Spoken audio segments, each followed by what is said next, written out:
Dharmapuri Indian sports and கார்மெண்ட்ஸின் விளையாட்டு உலகம். இந்தியன் ஸ்போர்ட்ஸ் அண்ட் கார்மெண்ட்ஸ் வழங்கும் விளையாட்டு உலகம் நிகழ்ச்சியில் முதலாவது ஒரு தகவல் நேர்களே. 17வது சையத் முஷ்டாக் அலி 20 ஓவர் கிரிக்கெட் போட்டியில பெங்கால் அணி சண்டிகரை வீழ்த்தி காலிறுதிக்கு தகுதி பெற்றது அப்படின்ற ஒரு தகவல். அதே போல நேற்று நடைபெற்ற மற்றும் ஒரு ஆட்டத்தில் பகலிரவு ஆட்டமாக ஒரு போட்டி நடைபெற்றது. இதில் உத்தரப்பிரதேச அணி 4 விக்கெட் வித்தியாசத்தில் ஆந்திராவை வீழ்த்தி காலிறுதிக்கு கால் பதித்தது அப்படின்ற ஒரு தகவலை நம்ம பார்க்க முடிகிறது. அதே போல மற்றும் ஒரு தகவல் நேர்களே, ஆஸ்திரேலியாவுக்கு எதிரான அடுத்த டெஸ்டில் ரோஹித் சர்மா மீண்டும் தொடக்க வீரராக விளையாட வேண்டும் அப்படின்ட்டு இந்திய அணியின் முன்னாள் கிரிக்கெட் வீரர் ரவி சாஸ்திரி கருத்து தெரிவிச்சிருக்கிறாரு. ஆஸ்திரேலியாவில் சுற்றுப்பயணம் மேற்கொண்டு விளையாட வரக்கூடிய இந்திய அணி பெர்த்தில் நடந்த முதலாவது டெஸ்ட்ல 295 ரன்கள் வித்தியாசத்தில் வெற்றி பெற்றது. அப்புறம் அடிலைட்டில் நடந்த 2வது டெஸ்ட்ல 10 விக்கெட் வித்தியாசத்தில் தோல்வியை தழுவியது. இதனால் இந்த டெஸ்ட் தொடர்ல 1-1 அப்படின்ற புள்ளி கணக்கில் சமநிலையில் உள்ளது. இந்த நிலையில வருகின்ற 14ஆம் தேதி பிரிஸ்பேனில் தொடங்கக்கூடிய 3வது டெஸ்ட்ல ரோஹித் சர்மா மீண்டும் தொடக்க வரிசையில், அதாவது ஓப்பனிங் பேட்ஸ்மேனா விளையாடணும் அப்படின்ட்டு இந்திய அணியின் முன்னாள் கிரிக்கெட் வீரர் ரவி சாஸ்திரி அவர்கள் கருத்து தெரிவிச்சிருக்கிறாரு. இந்தியன் ஸ்போர்ட்ஸ் அண்ட் கார்மெண்ட்ஸ் வழங்கும் விளையாட்டு உலகம் நிகழ்ச்சியில் அடுத்த ஒரு தகவல் நேர்களே.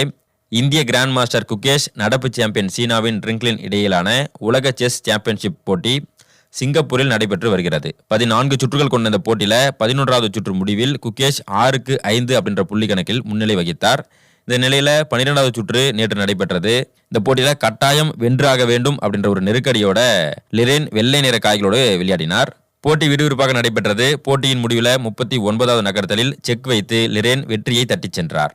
இந்தியன் ஸ்போர்ட்ஸ் அண்ட் கார்மெண்ட்ஸ் வழங்கும் விளையாட்டு உலகம் நிகழ்ச்சியோடு இணைந்திருக்கிறோம். நிகழ்ச்சியில் அடுத்த ஒரு தகவல் நேர்களே. இலங்கை தென்னாப்பிரிக்க அணிகள் இடையிலான 2வது மற்றும் கடைசி டெஸ்ட் கிரிக்கெட் போட்டி கடந்த 5ஆம் தேதி தொடங்கியது.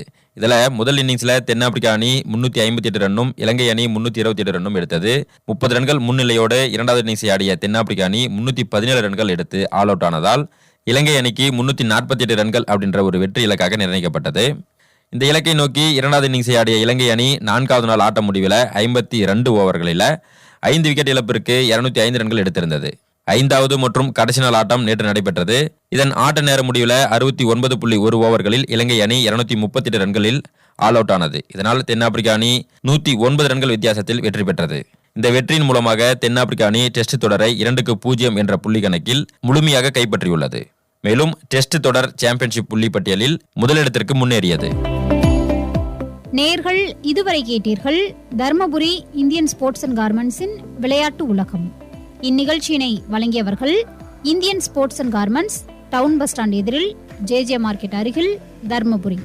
தொடர்புக்கு 9443778701.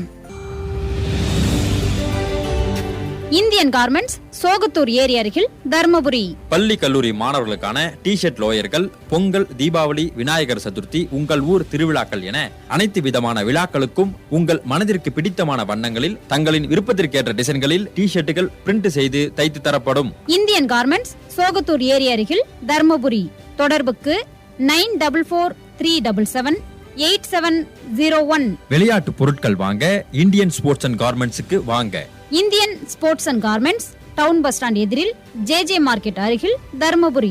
தொடர்புக்கு 9443778701.